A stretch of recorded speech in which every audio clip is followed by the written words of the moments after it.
grief burns everything to the ground. It's very sobering. I live in Florida, so it's like a hurricane that destroys everything. You step outside of your house and you say, now what?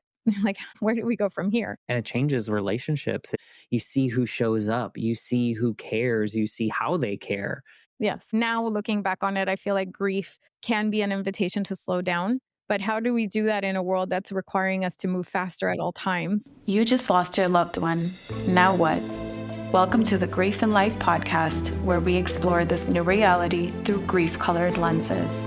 Openly, authentically, I'm your host, Nina Rodriguez. Let's get started. Hello, and welcome back to Grief and Light. I'm Nina Rodriguez, and today feels big. This is episode 100. This is no small thing because only about 5% of podcasts ever make it to the 100th episode. It is not easy, especially holding space for these types of conversations. When I was first called to explore grief through podcasting back in, I think it was March of 2023, I never imagined it would lead me here. But one of the most unexpected and genuinely beautiful ripple effects of saying yes to this work has been the connections it's created along the way. Which is why, for this milestone episode, I wanted to do something a little different. Today's episode is a feed swap, which is a conversation that originally aired on a different podcast. In this case, it was the Life Shift podcast hosted by my friend and fellow podcaster, Matt Gilhooly. In this episode, Matt is the one interviewing me. Matt and I have become fellow travelers in this podcasting life. We've collaborated on virtual events, supported each other's works from behind the scenes, and have both been recognized by Earworthy, which still feels incredibly surreal to say out loud. I will share the article in the show notes. But more than that, I deeply admire Matt's willingness to explore life's shifts, both his own and those of his guests. The Life Shift podcast is a space where real stories are honored, not rushed, and that ethos feels beautifully aligned with what we cultivate here in Grief and Light. At the very end of this episode, you'll also hear the trailer for the Life Shift podcast, so you can learn more about Matt's work and follow along with the powerful stories that he continues to share. Matt, thank you for all you do. Truly, we are in this together.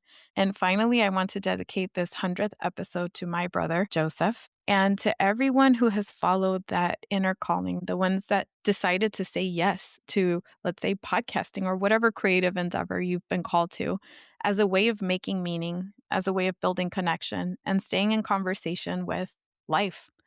So thank you for being here. Thank you for listening. And thank you for being you. Let's get into it. Today's guest is Nina Rodriguez. Nina's story is one of grief, unexpected loss, and truly the incredible journey of finding healing and transformation that came with it. In this episode, Nina opens up about the sudden passing of her brother, and it was a moment that really changed everything in an instant. So we talk about those last joyful moments that they shared and the immediate shock and surrealism of receiving such devastating news. I'm pretty sure that many of you can understand this. And we also talk about the emotional disconnection that often accompanies loss, especially sudden loss. But this isn't just a story of sorrow. Nina also shares how she found a way to channel her grief into something meaningful by creating her podcast, Grief and Light, which has become a beacon of hope for many navigating their own paths through grief. While this conversation is about something sad, we tried to leave it with a general message of hope that grief, while deeply painful, can also lead to unexpected joy and purpose. So without further ado, here is my conversation with Nina Rodriguez. Hello, Nina. Hello, Matt. Hello, audience. Well, thank you for being here. I tell this to a lot of other people as well. Anytime there's another podcaster on my podcast, I get all like panicky as soon as we start recording. So I don't know if you have the same thing, but I'm like, oh no. I think I'm feeling panicky right now, but you're good. Your energy is good. And I'm excited. I've heard your episodes and I'm really excited to get into this conversation. I know we have a lot to talk about. We do. And you know what? It's funny because you have a podcast. It's not funny. You have a podcast that's called Grief and Light. And when I first started the Life Shift, it was in like a class and I was trying to figure out like, okay, what am I going to do for this class assignment? And I was like, I really want to talk about grief. And then I was like, well, that's kind of sad if I talk about grief all the time, even though I wanted to. And I love that you found a way to talk about grief, but also bring in how to move through it and how to find the light in in the process. I don't think there's an end, but in the process. So thank you for what you're doing and putting into the world. And I know it's based on the story you're going to tell today, but thank you for what you do. Thank you as well. Thank you for what you do. And I want to congratulate you on the success of your podcast. We were talking earlier because I know how much effort it takes and how much love we have to pour into each episode. And you do it beautifully. The conversations that you're bringing to the world are helping so many. And I listened to quite a few of your episodes actually before this conversation. And you could just tell that it really is you coming through in each conversation. You're healing, the people are healing, the audience is healing, and it's just benefiting people all around. So thank you for what you do. And I know it takes a lot of endurance. So I see you in that regard as well. I appreciate that. And what you're mentioning, a great journalist, Frank, just put out this Earworthy Independent Podcast Award, and he actually named the Life Shift podcast as the best overall podcast of the year, which is like, as an indie podcaster, that's not what we do these things for. We're, like you said, we put these stories out into the world, but at the same time, it's nice to see that like a stranger has heard the show and is seeing what we're trying to do like within the show. So thank you, Frank, if you're listening now. It's just such an honor to be part of that list of people, and you should check out Grief and Light. Thank you. Thank you. Yes. And congratulations on that as well. Thank you. It's very well deserved. Thank you. So let's get into your conversation, because I think I have a lot of questions. Well, I know I will have a lot of questions, because grief is really something that I spent so much of my life trying to move through after pushing it down for so long. And so before we get into the details of your pivotal moment, maybe you can just kind of tell us who Nina is in 2024. Like what's your vibe? What's going on now? So today actually is 4 years, 10 months since my brother passed, and everything has shifted in my life since then. And I can smile now and get excited about the work that I get to do these days, but it wasn't like that. And we'll get into that later. But today I am creator and host of the Grief and Light podcast, which originally started as me exploring my own grief, but it has since evolved into a resource for grievers. And a lot of people ask me, like, how can you work in that space? It must be so sad and draining. I have found the biggest sources of joy within this space. And that's the irony of it, because I feel like grief and joy are, for me at least, inextricably linked. And I think it's a beautiful space to be in. So 2024 version of me gets to work with people who are navigating difficult moments in their life, gets to share their stories, gets to help guide them through, and gets to bring awareness about these topics and connect with wonderful people like you and have these conversations that I love, that are profound and that are meaningful to me and to a lot of people that get to listen as well. So that's what I'm doing now. And That's beautiful. It's rare, I think, because for so long at least in my experience in life so far, so many people are afraid of grief and afraid to live in it, move through it, quote unquote, recover from it, like get to another place, another level, another plane, whatever we're talking about here. And I love that you, one, lean into it really hard, but also that people need this service and are willing to accept it. Because I think there was, for so long, people were just like shying away and hiding in the shadows. correct. And now people are seeking this out. And then they have the ability to find someone like you. And then on the flip side, you have the ability probably to process your own stuff while you're also helping other people. So it's 100%. beautiful. And I've heard you say that in your episodes before, where you say each episode helps me heal. There's a selfish element to it in the nice sense of selfish. And I get to heal as well with every conversation, with every interaction, and as I move forward on my own journey. Well, what I think is nice about that is just, I think you're proving the value of human connection, whether it's about grief or anything else. There's something when we can connect on a deeper level with someone else, there is almost always some kind of healing element, whether that's just immense joy that you felt, or you're feeling the sadness with someone else and there's that connection there. So I think at the end of the day, it's really you're just connecting with other humans and you're helping them through the journey that they're going on. So There's a paradox to that, right? Ironically, we're so connected, and a lot of people say this, we're more connected than ever, and yet we're more disconnected. So the more devices that we have, the more accessibility we have to each other. Where those new boundaries lie has been a little bit confusing for a lot of people. And in trying to protect our private time, I feel like we've disconnected and it's no longer appropriate to reach out to certain people. I don't know. It's gotten very gray. Let's just say that. It's gotten very gray. It's weird. I think things are changing a Mhm. little bit.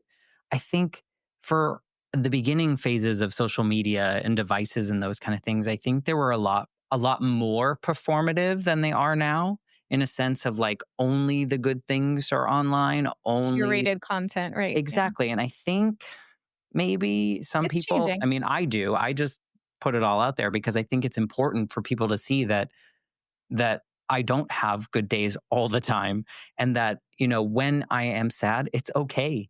And I will get through it. And I know how to process that. And I want to share that with people.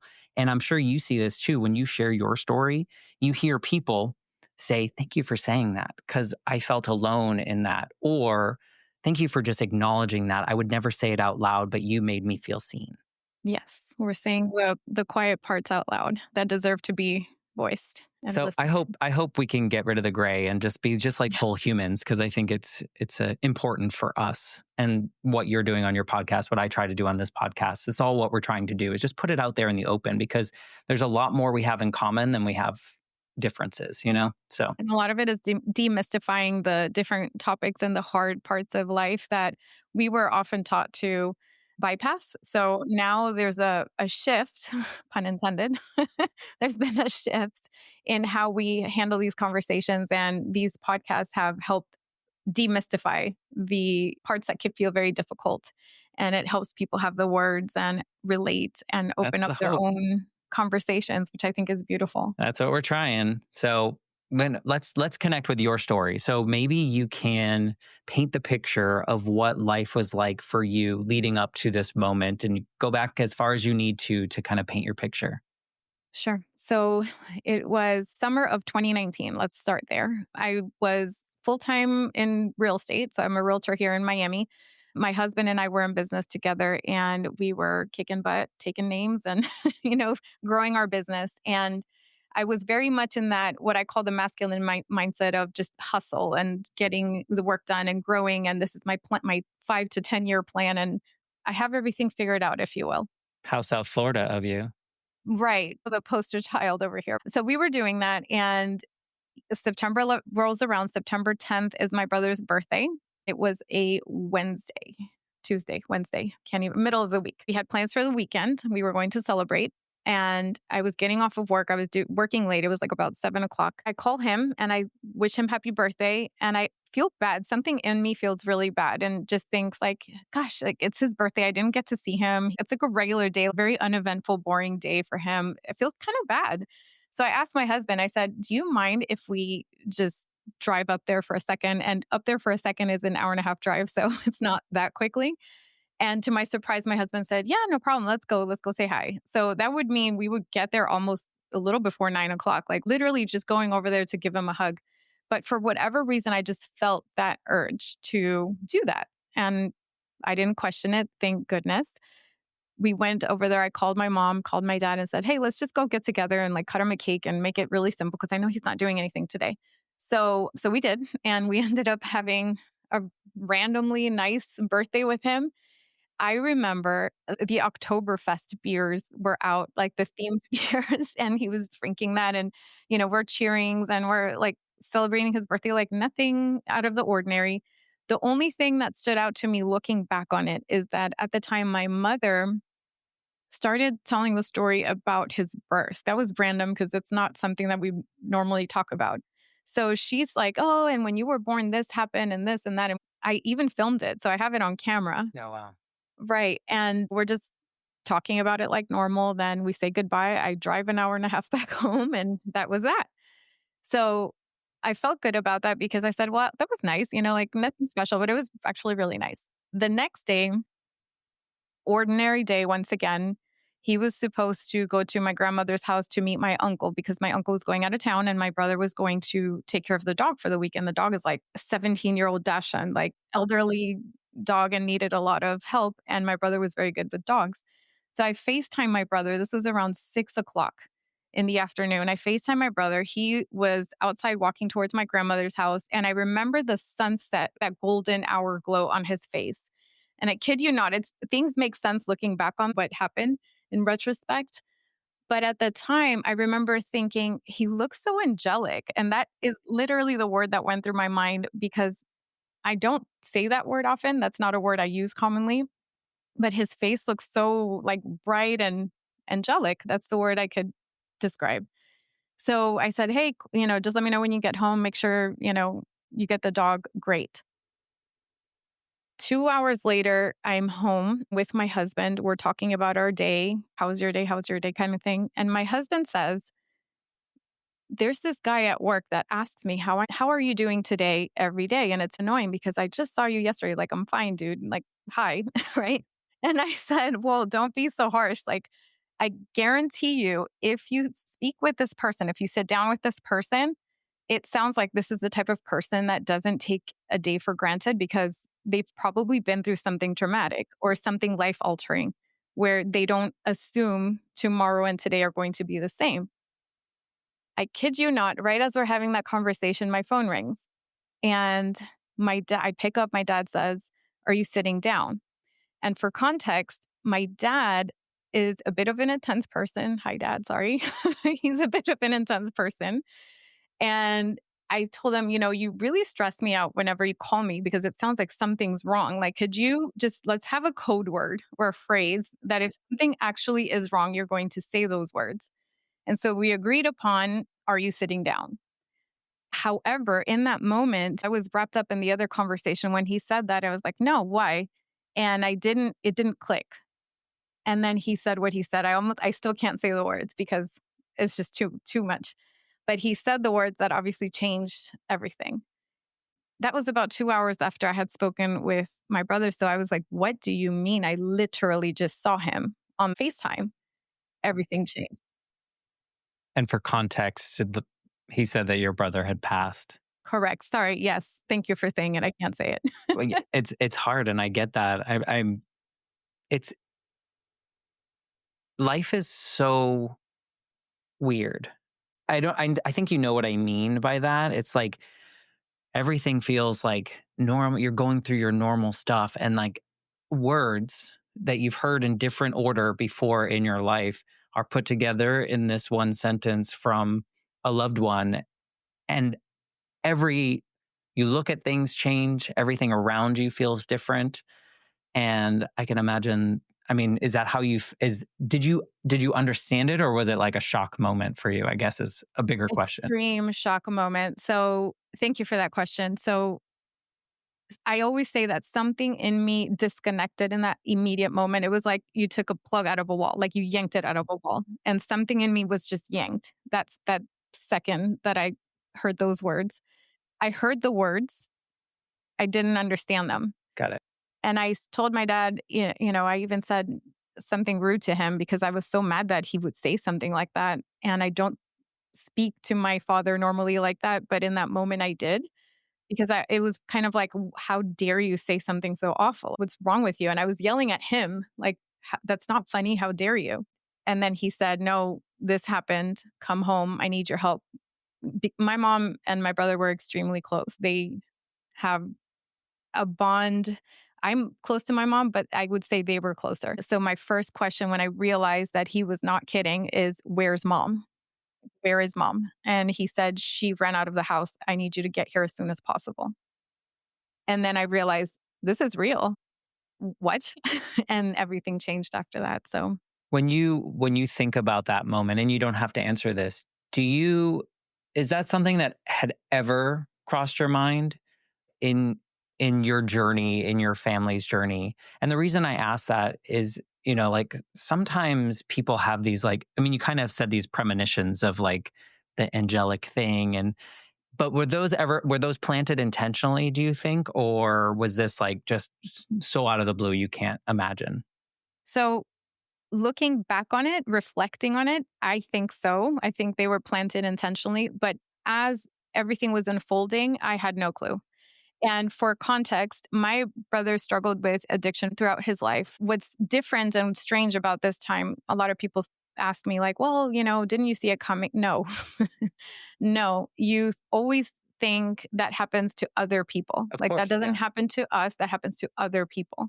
We fought really, really hard. And when I say we, I don't mean like other people don't fight hard. This is just me talking about my personal story. So we fought very, very hard to help him. And he had many moments of long term sobriety. And anybody who's familiar with the world that is addiction will understand what I'm saying. It is something so permanent, so long term, and so cyclical. And it's really, and take life every day, every second, like walk one day at a time type of philosophy. So the reason we were even more hopeful is that the birthday that we celebrated was his 32nd birthday. That whole he was years sober and healthy and had even gained some weight back and was planning his future. And so we said, "Oh my gosh, this is it. Like we've done it. We're on the long-term road to recovery and we're good." I was very hopeful. It's almost like the time that we let our guard down for once. And so we celebrated his birthday September 10th. He passed away September 11th. And, that date is a date that everybody Thinks of recognizes, at differently. least here Right. in America, right? It has such heaviness to it. So when this all happened, it almost felt like, yeah, this day is really heavy, but not necessarily for the reasons we originally thought. There's so much heaviness around this day. But to answer your question, I did not expect it, not once, not ever. I thought this was going to be a success story, if you will. Yeah. And I don't mean, when I ask that question, I don't mean it in a like a negative way. I think Sure. that now, in my own personal experience, losing my mom to a motorcycle accident, now I like think of things differently, like how like I could just like die today in my car, whereas Mhm. before that they're always safe. Like that would never happen. Like, Yeah. so it's interesting to me how people can like I mean, you telling your story about how you saw the light on his face and those kind of things, and looking back you can kind of see those moments. Like when mine was about to go on her trip, this was their second time doing like a motorcycle trip to from Boston to Colorado, and I was 8, so I don't know, she was So 32, young. which is also very Wow. interesting. Yeah. uh and I begged her not to go, and I didn't know why, but I threw a tantrum. And of course, like, you're not going to listen to an 8-year-old when he's just throwing a tantrum, right? But there was something in me, I think, where I kind of like thought this could be something. Yeah. And so I don't know where that came from, and I don't know how it is, and it kind of reminds me of these little pings that you had where you drove an hour and a half to go see him on his birthday, when that's not really like a traditional thing that you guys always did in the middle of the week, like just at 9 o'clock at night, like these little things that were like nudging you in a weird way. I can't imagine how thankful you are for those moments. 100%. It's to the point that now if somebody pops into my mind, I will call them. If I feel an urge to do something, I will do. I don't question it ever. Yeah. I Or never push it question off. it or push it off. It is sacred to me. It has become something sacred. And to go back to your point about the pings, I didn't necessarily, looking back on it, I see it, but there were two people who did have stronger pings, and that was my mother. Oh, really? Because she And was so close. yes, but it happened in a dream. She had this dream where I'll spare the details, but the important part is that she's in this house and my grandmother's there and there's a casket in front of them. In her dream, she thinks it's her dad, so my grandmother's husband. So she's like, "Oh, mom, I'm so sorry." And then my grandmother turns to her and says, "It's not who you think it is." My mother never made that connection because that was months before my brother passed. But when she looks back on it, she says, "Oh my gosh, like that was such a warning for me and I didn't see it." And then the day that my brother passed, my grandfather, and I'll get to that later, but I was going to say both of them who are still alive, they're still here with us today, which is another thing that has shifted. But anyway, so he called, he was out of town and he called, he says, "I'm trying to call your brother. Do you know where he is?" And I was like, "Oh yeah, I just talked to him. He's fine." And then my grandfather said, "Yeah, but he's not answering." And I said, "Yeah, but he probably has his phone on silent." Like, not a big deal. I just saw him. He's probably with the dog. And my grandfather was just very pushy, like, "No, something, he's not answering." And looking back on it again, I think something in him was uneasy. Human Our brains are so interesting, and the things that they can do, and I haven't made sense of any of it really, but it is, it's interesting to look back on. And the reflection piece, like, I mean, the next part of your journey as your life completely changes from this moment, the the benefit is not really the greatest word to use, but the benefit of you being able to reflect on these moments and what that must do for your healing journey is probably pretty profound. So maybe tell us what happened. Like, tell us how your life changed at that, like, after that moment. Absolutely. So I emotionally, mentally disconnected. I've heard people refer to that as dissociation at some point. It's when you feel like you're watching your life in a movie over there. Just kind of going through the motions. You're going through the motions. There's the separation between you being you and everything that's playing out in your life. And so that's how I felt for a long time. It was very much like a fog. Now, I was devastated that the world kept going. I was like, why is the world still spinning? Like mine literally stopped and I'm still expected to show up to work, to take care of this stuff, to plan a funeral. Like what? He was my only sibling too. So it really disrupted the family structure as any loss does. But in this one, we're such a small family. It was, I say we were a 4-legged table. Now we're this wobbly 3-legged table trying to find our way. And How much older were you? 3 years. Yeah. 3 years older. He was my younger brother. So I wanted the world to stop more than anything. I just said, I need to catch my breath. This is too much. And then the pandemic hit a few months later And it and the world stopped. literally stopped. And I said, ooh, talk about, the power of your thoughts, I guess. Not that I want that because I know a lot of people suffered their own losses in that time. So I'm not making any light of that aspect of it. I'm just saying interesting how that timing played out. And in that time, I actually welcomed it in the sense that it was the breath that I needed to catch. It was like, okay, we can take a moment That's to just scary sit though. here. A lot of people don't, they like say they want it and then they don't actually want it. I'm sure you've talked to people like that, but Correct. I'm very much an introvert. I enjoy my alone time so much. And so, in that aspect, I was very happy. But I was terrified because COVID, people were saying everybody's dying, all these things are happening, and it's horrible. So I said, oh no, who else is next? Like, who else is in your going? family and or Right. people around you. Yeah. And I was like, I don't think I could do another one. This is insane. So those days unfolded. I didn't know if my parents were going to make it, if we were going to make it, if somebody was going to be next. I had more questions than I've ever had in my life. And I was still working in real estate in a very different capacity because it was shifting with with COVID and everything, lockdowns and weird policies that we had going on.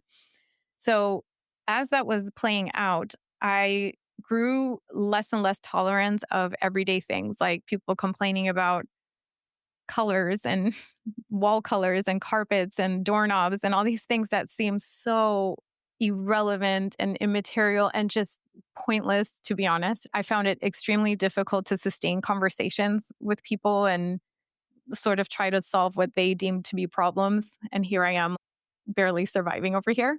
So I said, I can't do this. Like I have to find meaning of some sort. I have to find support. I don't even know who I am right now. The version of me who was trying to 10x her business and had a 10-year plan and do all these, Didn't numbers care. crunching things, couldn't care less. She went Yeah. away. And, it just didn't make any sense It anymore. shifted And your values of some sort too, right? Like it you just shifted everything. you see someone you love so much not be there anymore and you're like, why am I doing all these things that aren't filling me with joy? Right. But how do you even find joy when you're in deep despair? And Yeah. And it wasn't so much about joy. I didn't even think joy was possible at that point. I just said, I don't want something to happen to my parents. I can't lose another person.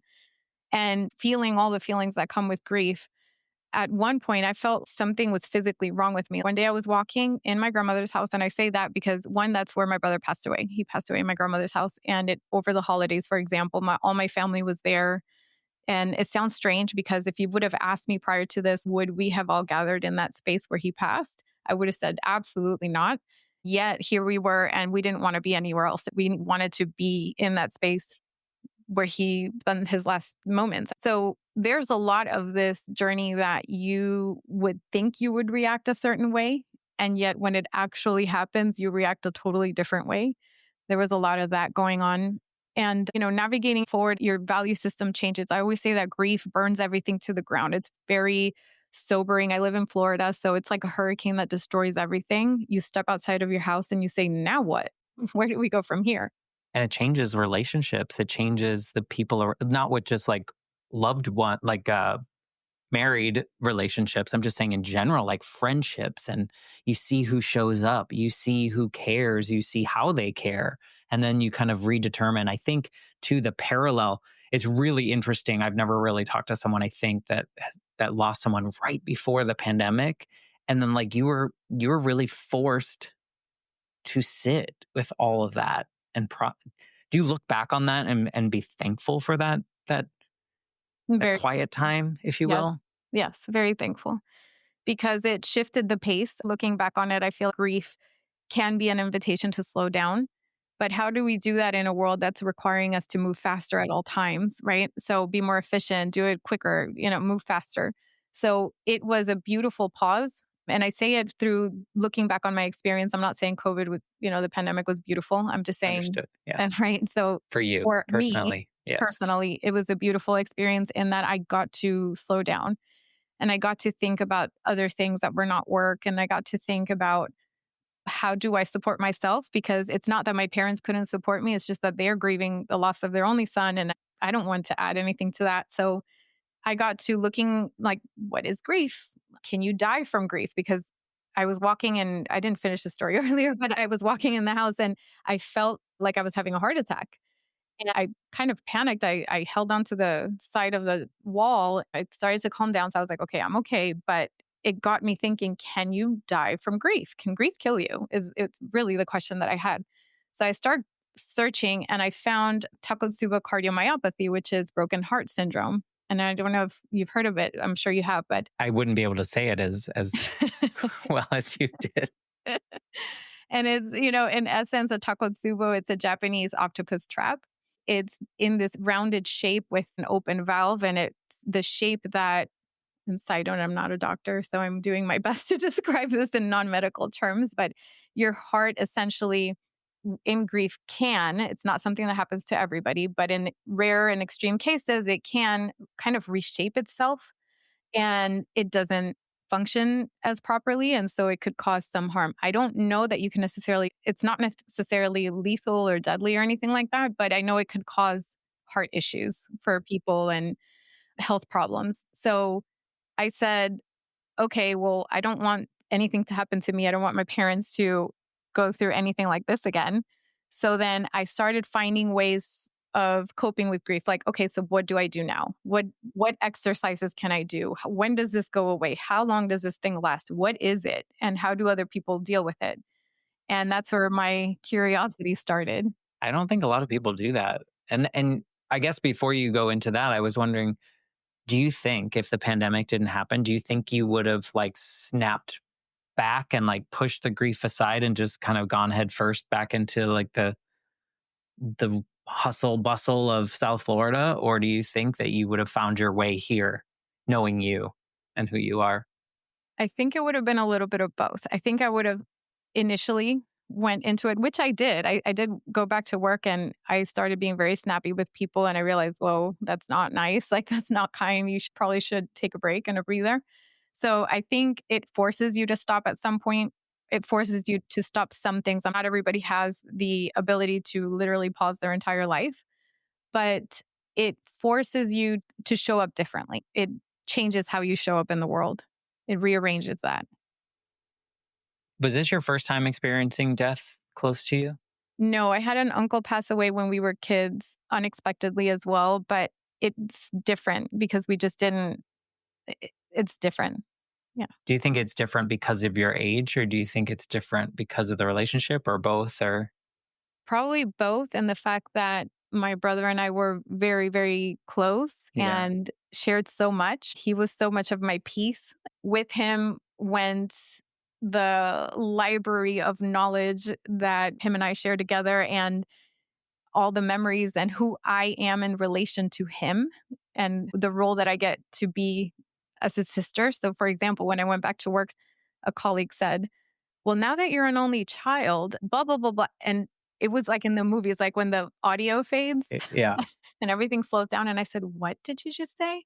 It's the first time that I thought of myself as anything other than his sister or a sister. But I hope Or you didn't own that. I mean, I think that I didn't, I do not. But in the moment, it shook the foundation underneath me. And I was like, is this what I am now? Am I this only child, if you will? And it really, people say that yeah. people don't know what to say. I mean, if I can give enough grace to some people that haven't experienced grief, it's really hard to kind of figure out. There really isn't anything you can say, right? Besides, let me know if you need anything. I am here. Everything that you're feeling is okay. Feel what you need to feel. Go through it how you need to go through it. But I was asking those questions about previous grief, younger version of grief, older version connection, because in my own story, losing my mom, I didn't understand it. Like, I was 8. Like, I knew she wasn't coming back, but I didn't understand the weight of it. And so much of the way that I moved through life after that was off the cues of the older people that also didn't know how to deal with grief, because it was late 80s, early 90s. And so people weren't really talking about it like we said earlier. And so as a young kid, I thought I just had to pretend everything was fine and you just kind of move through life. And but then when I was in my 30s, my grandmother, who I was very close with, she ended up getting sick. And I felt like I knew how to do it right as an older adult. And maybe it was because I failed for so long as a kid to kind of go through that grief. But, I was curious of, like, it's interesting to me when I meet people nowadays that are my age that have not experienced deep loss, and to see how they might go through something like that. But my experiences were totally different. And I don't know if it's relationship. I don't know if it's sudden death versus extended watching someone die. I don't know if it was age. I don't know what it is, but curious to, that's why I asked that question. That's where it came from. If anyone's like, that was really rude, Matt. No, thank you for that question. And it's very valid in the conversations that I've had with people who have lost a close loved one at an early age, because at that, from what I understand and from the conversations that I've had, so what I'm about to say is not law across the board, it's just feedback that I've gotten from a lot of people. Yeah. First of all, you don't have the context or the language in such an early age. And even in adults 20 years ago, let's say, we still didn't have these type of open conversations. And you tend to grieve the milestones, and it shows up differently throughout different points of your life. So that's what I've heard, that it just shifts and evolves and you kind of re-grieve certain points of your life, is what I've heard people say. Now, as far as the loss that we experienced when we were kids was my uncle. And yes, that was very painful. It was sad. But my dad had this beautiful way of framing it. So he took 2 cups. One was a solid cup and one was a see-through cup. He took some water and he put the water in the solid cup. And then he says, "This is your uncle. The water is his spirit." Then he poured the water into the transparent cup. And then he says, "Now you don't see the cup, so you don't see him anymore, but his spirit still lives on." And so that was a very simple and effective way to communicate this concept. And we didn't question it. It was like, well, dad said he lives on. So obviously he's living on somewhere. We just can't see him, like he said. So it was a beautiful way of phrasing it. And he said it in a way that was not scary or intimidating. And it was very matter of fact, like, no, this is just what it is now. Now that I think about it, I don't think I saw my dad grieve. And that's not to say he didn't, because when I revisited that conversation after my brother passed, I said, "How long did it take you?" He's like, "About 3 years." And I said, "What? I don't remember that. Like, I don't remember that part of our lives." It's not that it didn't happen. He was probably very private about it. Did you think of that example when your brother died, of the cups at all? Did any of that help you, or thinking back to that? Yes, but it's so close that cup or no cup, it's just like, oh, I don't, it's just sucks. The whole It situation kind of sucks. gives you like this weird questioning of everything, like questioning of faith. If you have that, it gives you questioning of like, well, especially if you have that, because then you're like, well, this doesn't make any sense because, and then you have questioning of like, oh, who am I without? Like, what does my life look like now? I've always pictured it with him through the rest of my life, kind of thing. And so, yeah, it makes you really think. And I think something like that example that your father gave you as kids would be a lot harder to just accept at face value as an adult, in my opinion. 100%. No, 100%. And it It would be definitely, nice to accept that, yeah, but it's a lot harder. it shakes your foundation. And one point about faith. So my family's mostly Catholic. And when we were moving through, they did all the Catholic rituals, which had a beautiful purpose in giving us something to do together. The prayer aspect of it was very beautiful. And just taking the time to do this together as a family was very beautiful. It didn't give me any answers. If anything, it gave me more questions. Grief took me on this journey of, I literally saw you yesterday. Where did you go? Your clothes are right next to me. Where did you go? What is happening? It can't just be here today, gone the next second. And I know all the religious explanations, the spiritual explanations, but that didn't suffice. I need clear answers. I Universe, need the like science universe. part right now. I need the science part yesterday, please. Thank you. Yes. In that journey, I searched, and YouTube algorithm does its thing. And I started finding NDEs, near death experiences. And at first, I heard them and I was like, oh my God, these people are insane, right? Like they've lost their mind. But the more I listened, the more I saw commonalities. And I said, what if there's some truth to what they're saying? Just listen, because they have an answer you haven't heard before. So just listen. I started listening and listening and listening. And probably for 3 years, I just listened to stories. And I was like, I don't know if they're real. I don't know if they're telling the truth, but there's something really reassuring about what they're saying. And I'll hang on to that.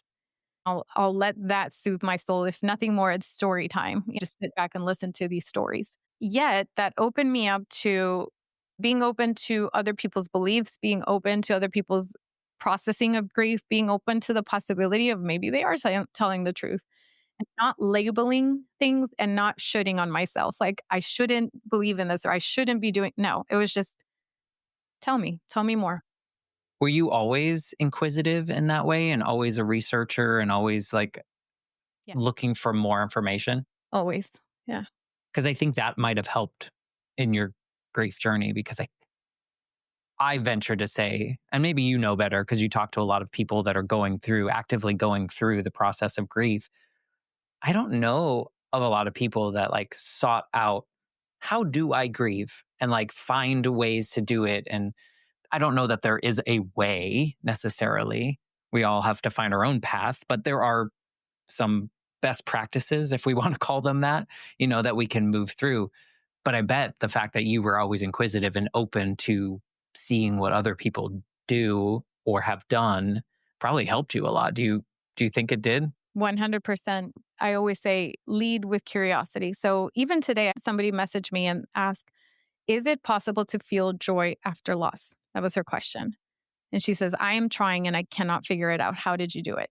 I said, I'm so sorry, this and that. But in the conversation, it really made me dig deep for an answer. And I said, absolutely, joy is possible. Joy is defined differently than it is before he died. It has a different undertone. And for me, there's always an undertone of sadness whenever I think of him. This word came into my mind. It's Felicitreza. So in Spanish, felicidad is happiness, joy, and tristeza is sadness. And I said, it's a compound word. It's happy sad. And I said, that's joy to me now. It's happy sad because happy moments trigger tears of longing and sad moments. And then sometimes sad moments trigger laughter. They're inextricably linked in my reality now. And so I say it looks different, it feels different, but it is 100% possible. And you get there, at least I got there, through leaning into my curiosity. And so if my heart is asking questions, how do I do it? It's because it's already capable of doing it, number one, and it's already trying to figure it out. So you say I put my hand here on my chest and my heart and I say, thank you for trying. We don't need all the answers right now. We can, the steps forward are so tiny sometimes that we miss them. And so Sometimes they're not even forward. sometimes they're Sometimes they're not even forward. sideways. Sometimes they're back. Sometimes it's a dance and you're just twirling in one Yeah. space. But there's a recognition. I encourage people to have a recognition of that curiosity that arises, of that desire to want to know how, because the answer will come. It's just sometimes it doesn't look like what you thought it would look like. When in your grief journey did you start to feel more like a full human again, or like a full heart beating and like living for, like not feeling like disconnected, dissociated kind of feeling? How long in your journey did that take? About 3.5 years. In the interim, what was like a regular time period for you? What did that look like? Like, how do you live and exist and move through that grief actively, but not feel like a full person yet? A lot of grace. And so, what does that mean? A girlfriend of mine, her mother had passed away 10 months prior to when my brother passed away. And I called her desperately and I said, I can't, how long does this last? Tell me this goes away, please. How did you do it? What's going on? She said, oh, honey, you called me. I'm at the grocery store. I'm at the baking aisle and I have a baking sheet in my hand. And I was just done crying because it reminded me of my mom. And now I have kids and grandma will never make them cookies. It reminds me that we will never have this mom daughter moment and she will never see this part of my life. And this is grief. And you need to understand that it's going to show up like this over time, but it will change. And so I said, I said, thank you so much. I hung up and I was like, you're crazy. I'm not doing 10 months of this. I Right. love you, but no, we're not doing this. Show me the answer. Show me the answer. Thank you for that answer. That's not the one. So I laugh now because I say, wow, I was so naive. It lasted 3.5 years. Or were you hopeful? Like, in a weird way, you were hopeful that you could get through it quicker because it was so painful. I was, I guess, unrealistically hopeful that I could get through it quicker. Yeah. I will say this, and people will probably laugh at me, but grieving my mom took me 20 plus years. And I didn't really start to grieve her until I gave myself permission to feel all the things and be okay that I was not okay. And then I got through it. It's different because I don't really remember my mom. So it's more like this mourning of like you described, this figment of, or the idea, the milestones missed, those kind of things. But when my grandmother died, I felt like I approached it in the best way I could have. If I could give someone a map on how to approach losing someone and then the aftermath, I felt like I could do it. Like, because it just felt so right. I had the final conversation with her. I said everything that needed to be said. I sat with her for her last 96 hours in the hospice house, just doing whatever she needed of me. She wasn't really cognizant of my presence, but maybe she was. But after she died, I was sad. I was very sad. But I felt like my grief period was like tiny. And I think it was because I was able to do all the things that I didn't get to do when my mom died. And I honored myself. And I think that was so powerful looking back on it. And so I say people might laugh is because like I really felt like my grief period after my grandmother died was shortened to like months. Whereas the people around me, like my family, still will be like sad. I don't necessarily get sad anymore because I can remember that full cup, like your dad's example, like I can remember that full cup and celebrate all those moments. And so, it's I think it's nice to, when you're grieving, to have the hope that you can get through and like, no, I'm going to get through. And so I don't know that it's naive. I mean, I guess it is naive because you didn't know better, but at the same time, I think there's some hope in thinking you can do it quick.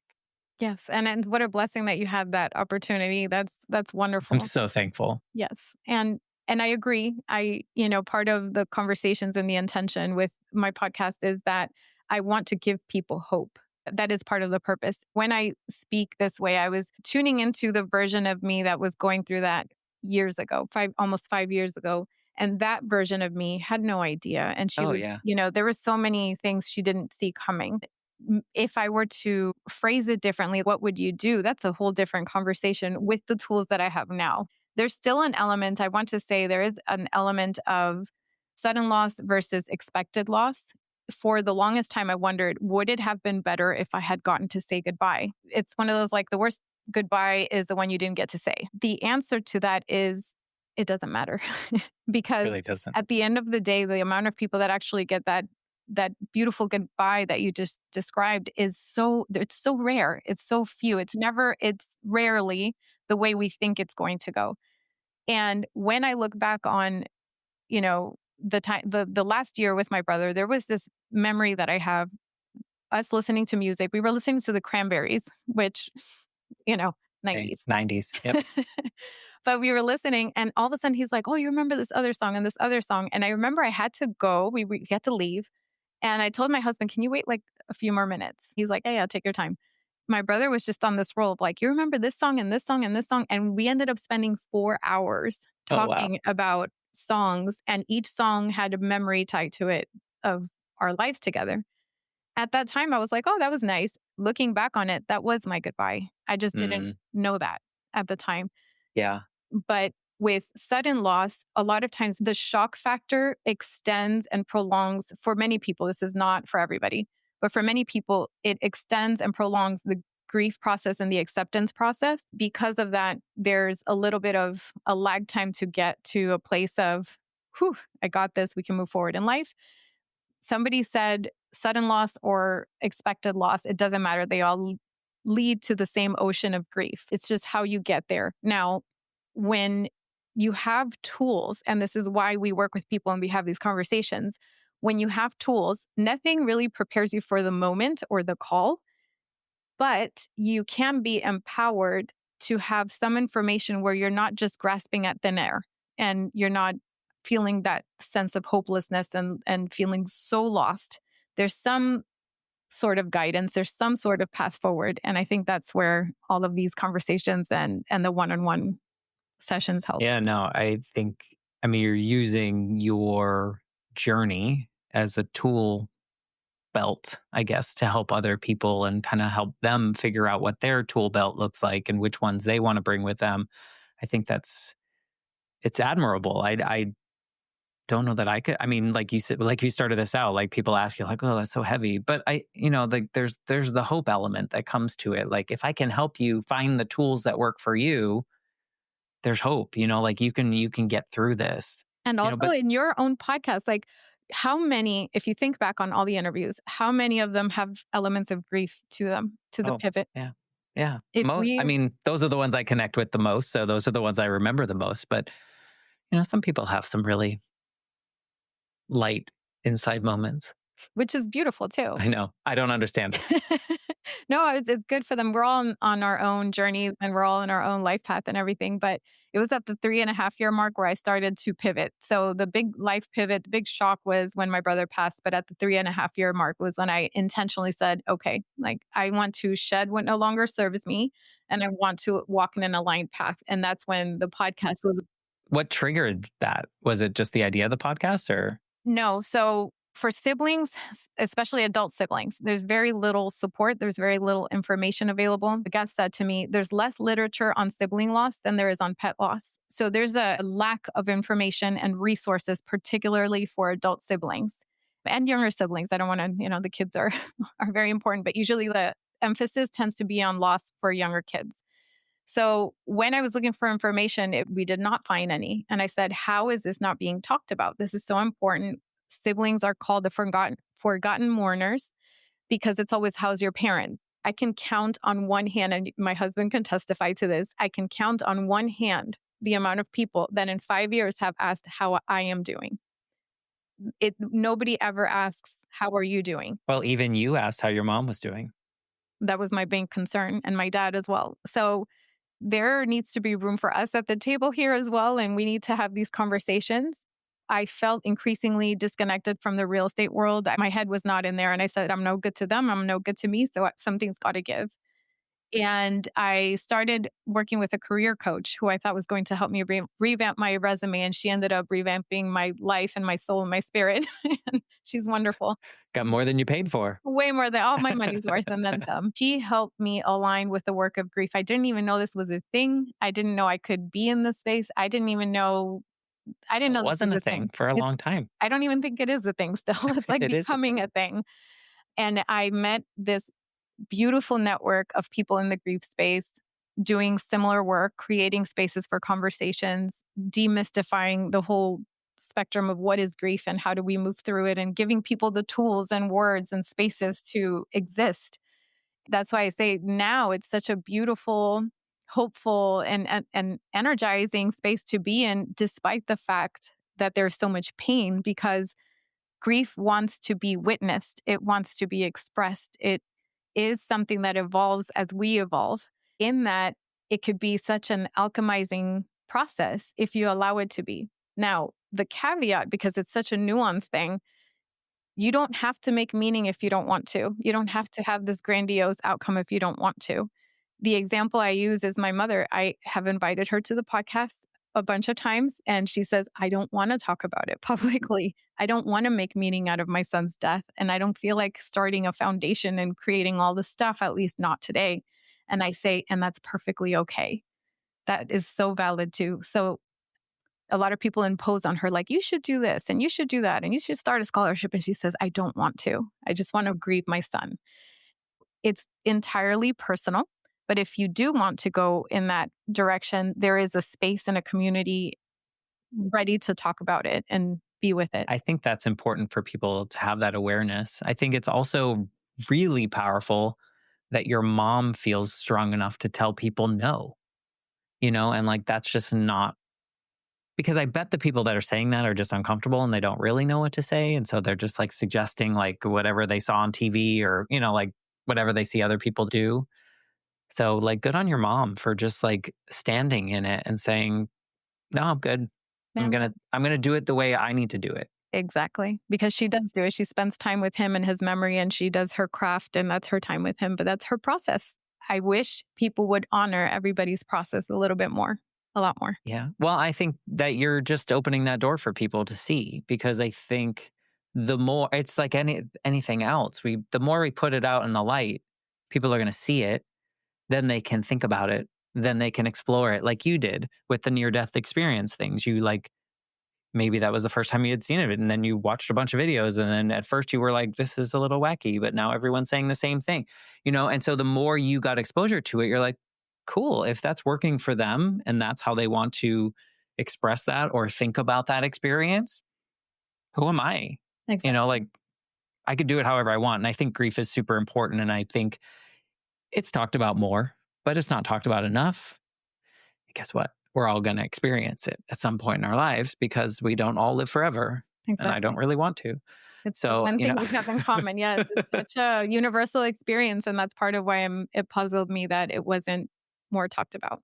If you were to ask your husband the difference between 5 years ago, Nina, and you now, what would he say? I think there's parts of me he misses. It was a lot more carefree. Things didn't feel as heavy. There's a heaviness to me now. My brother brought a lot of joy and laughter and lightness to life, and I feel like that also left. But at the same time, he sees me more at peace in a weird way, in my elements, speaking and walking in my truth. And I think he values that as well. So he's been wonderful. I know that it could take a toll on couples and marriages and relationships. He's been wonderful throughout this whole experience and learned a lot as well. And he could now probably have his own podcast about that. 100%. I don't think he will, but he now understands why that coworker was asking, "How are you doing today?" Yeah. No, I think that's another element that people should think about, of like, maybe they aren't seeking out how to go through grief, but maybe they need to support someone that is grieving, and like listening to stories on your podcast and listening to other people kind of go through it and talk about what they needed at the time is probably really valuable, because I think there's a lot more people that are in the support role than the people that are actively grieving, if you will. Yes, So, definitely. And there's what I call big G grief is related to somebody's passing. Little G grief, which is everyday grief. Sometimes we grieve our identity or what could have been, or a loss of a relationship, or things that are not necessarily a physical death. But we all go through something. If you look deep enough, there's something there. I don't want to be the person that says like everybody's grieving, but there's an element of we are human having human experience, and therefore you are going to experience loss, change, difficulties, challenges, and all of that has an element of grief. Understanding how to move through that is huge. so it's important. Yeah. If you could go back to the Nina that just hung up the phone after talking to your dad, knowing what you know now, because it's been a little bit, it hasn't been a long time, but it's been a little bit. Is there anything you would want to say to her that might help her in that moment? I think about that question a lot.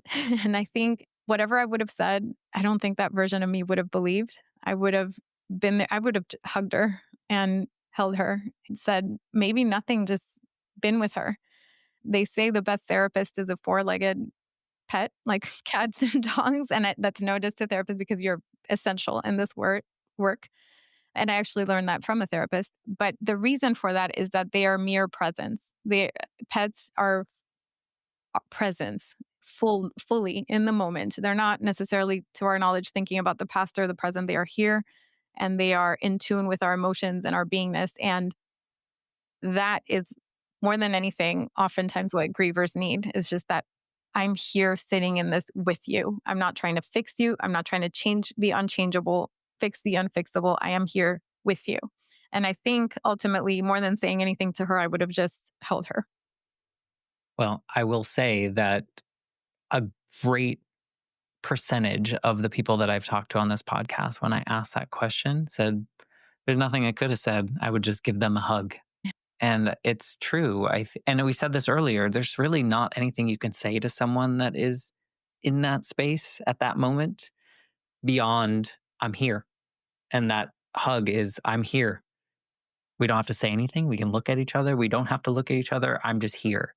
And I would probably say the same thing to the 8-year-old version of me, that his dad sat him down and told him, and he didn't know what to do. But I think a hug would have made him feel safe. And I think that's what we need, is just like grounding and safeness. So I'm sorry that you had to go through this. Thank you. But what I think is beautiful is that you've taken this horrible experience that you've gone through. You've gone on your journey. You've found this new version of yourself. And now you're helping other people because of it. Yeah. And so I think your brother would probably be pretty proud of that. Thank you so much. Grief taught me that it's not this or that, it's this and that. It throws you in the world of living in the and. This is how I get to be his sister. This is how I get to live authentically in my truth. And this is how I get to make a difference. So it's an honor to be in this space. It's an honor to work with people. It's an honor to share these stories and to meet with people like you and have these beautiful conversations. Well, speaking of that, to meet more people, is there, like, if anyone's listening and wants to connect with you, like, what's the best way? We'll give them the link to your podcast and stuff, but tell us, like, the best way to get in your orbit. Definitely Instagram is where I'm most active, at Grief and Light. All my social media handles, YouTube, the channel, website, everything is Grief and Light. So at Grief and Light, griefandlight.com. I usually respond as quickly as I possibly can without getting overwhelmed. So that's the best way to reach me. And Awesome. The podcast is available on all platforms, including YouTube now, which is something I started recently. Yeah, that's a whole other journey, It's a but whole other... good luck with that. Yeah. I will put all the links in the show notes. So if anyone listening now, you want to connect easily, just go to the show notes, click it. You can go wherever you need to go. If for some reason you want to reach out to Nina and tell her a little bit of your story, or you resonated with a part of her story, I'm sure she'd be happy to hear from you. And maybe you know someone in your life that's kind of going through it, and maybe something that we talked about in this conversation you think they might want to hear. We'd love it if you share this episode with them, and maybe just by hearing it, they'll feel less alone, or they'll feel inspired to look at something or reach out to one of us. We'd love to talk to others about this. So thank you for telling your story in this way. I know we went in corners that maybe we don't usually go in. So thank you for allowing me to ask the questions that I have. Thank you for providing the space for your questions and for the beautiful, beautiful work you do. Thank you, Matt. Well, I appreciate you. Everyone listening, I appreciate you as well. If you have a moment, maybe a little rating and review on Apple Podcasts would be great for both of our podcasts. And with that, I'm going to say goodbye, and I'll be back next week with a brand new episode of the Life Shift podcast. Thanks again, Nina. Thank you, Matt.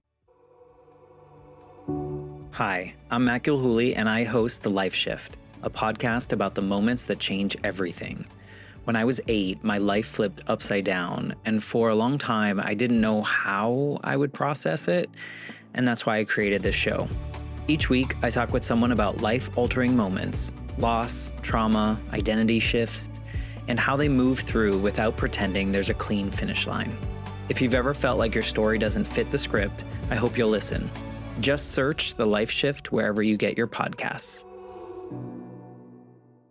That's it for today's episode. Be sure to subscribe to the Grief and Light podcast. I'd also love to connect with you and hear your thoughts and your stories. Feel free to share them with me via my Instagram page at Grief and Light, or you can also visit griefandlight.com for more information and updates. Thank you so much for being here, for being you, and always remember, you are not alone.